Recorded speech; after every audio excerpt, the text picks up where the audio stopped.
If you think about it, most discipline advice on the internet often feels like it was written by someone who's never actually struggled with discipline. It's either too soft, like be kind to yourself, just take small steps, or it's something absurdly hardcore, like if you skip a workout, punish yourself by doing 500 burpees in a snowstorm.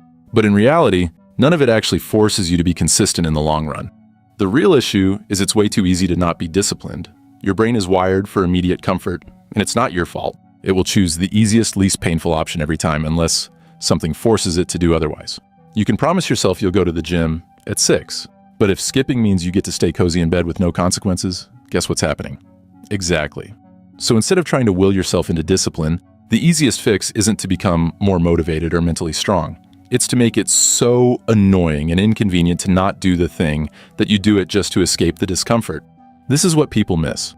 Everyone fights against their own willpower. But willpower is unreliable. What you need is to lazy-proof your environment so that not being disciplined is what sucks more. Because, think about it, most of the things you actually stick to aren't because you're naturally disciplined, right? You do them because the alternative is much worse. Like you go to work because getting fired is worse. You show up to class because failing is worse. You pay rent because homelessness is worse. See my point? You're already capable of discipline. You just need the right level of discomfort to trigger it. So, let's say you want to wake up early, but every morning you just keep hitting snooze like it owes you money. The standard advice would tell you to find a compelling reason to wake up, but that's not the problem. The problem is that staying in bed is still the better option. That's what you need to switch up. And instead, try putting your alarm across the room next to a cup of water. Now, when it goes off, you have to physically get up to turn it off. And since you're already up, might as well chug that water. Your body starts waking up. And at that point, going back to sleep now feels like a hassle. And boom, you're up. Or let's say you keep getting distracted while working. You tell yourself you'll focus, but then suddenly you're deep in a rabbit hole watching a 20-minute breakdown of why the Cars movie universe is a capitalist dystopia. So what's the solution? Simple. You make those distractions physically annoying. In this case, you can use website blockers, but if you know you'll just turn them off, go manual.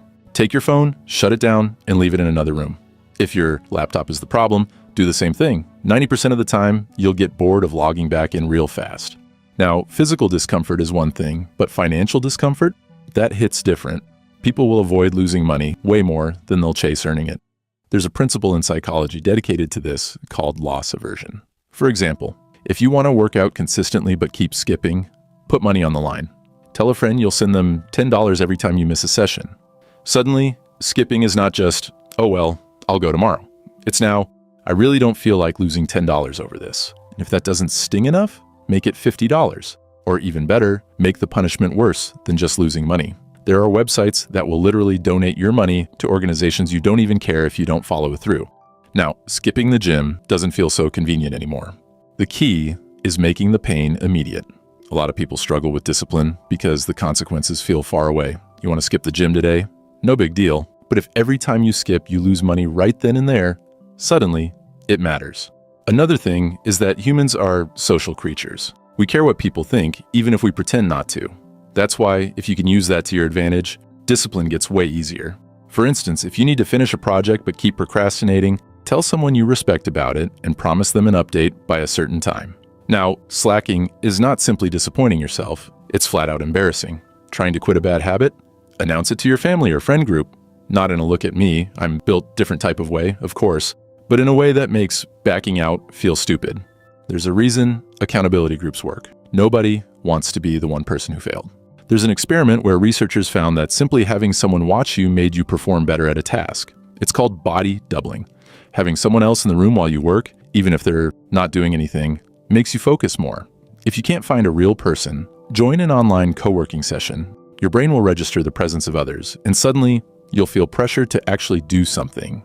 Even something as simple as changing your wallpaper to a goal you're working on can help. There was another study where people who set their phone wallpaper to a goal-related image were significantly more likely to follow through. Why? Because every time they opened their phone, it was a reminder that quitting would make them look dumb. And that's the trick. The moment skipping feels worse than doing the thing, discipline stops being a struggle. It's not really about forcing yourself. It's about setting things up so the easy option is actually the right one, which, now that I think about it, is exactly why I've been using Brilliant, who are kind enough to sponsor us once again.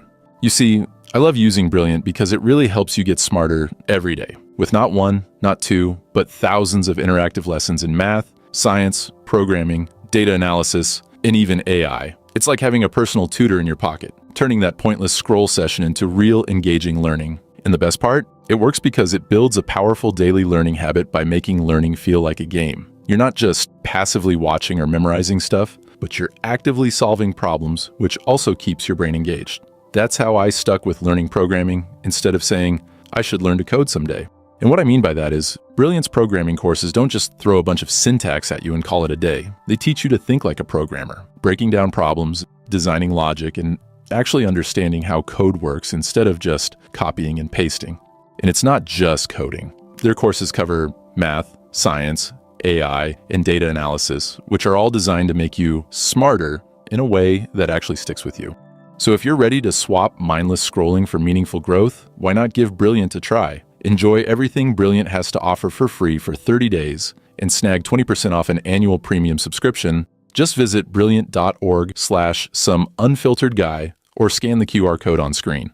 Trust me, it's the easiest way to upgrade your daily habit. Behavioral psychology suggests that people don't change habits through inspiration. They change through consequences. Atomic Habits calls this the inversion of the second law of behavior change. Basically, if you want a habit to stick, you have to make the bad option painful. Studies on habit formation show that immediate consequences shape behavior more effectively than long-term rewards. To put it simply, pain avoidance is stronger than delayed gratification.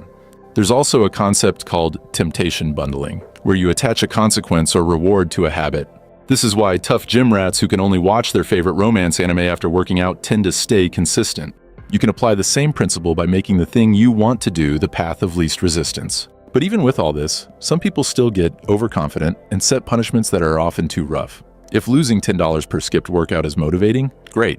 But if it's $100 and you end up skipping anyway, now you're just broke and demoralized. Start with a level of discomfort that's annoying but manageable. Another issue is loopholes.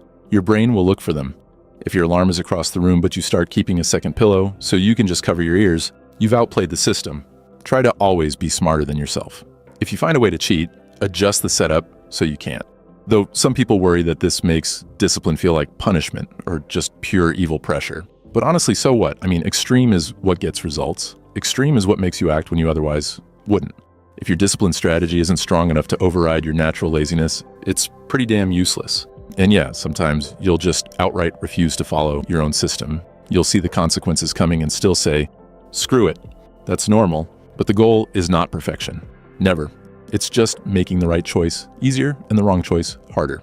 If 8 out of 10 times discipline wins because being undisciplined is just too inconvenient, that's a win.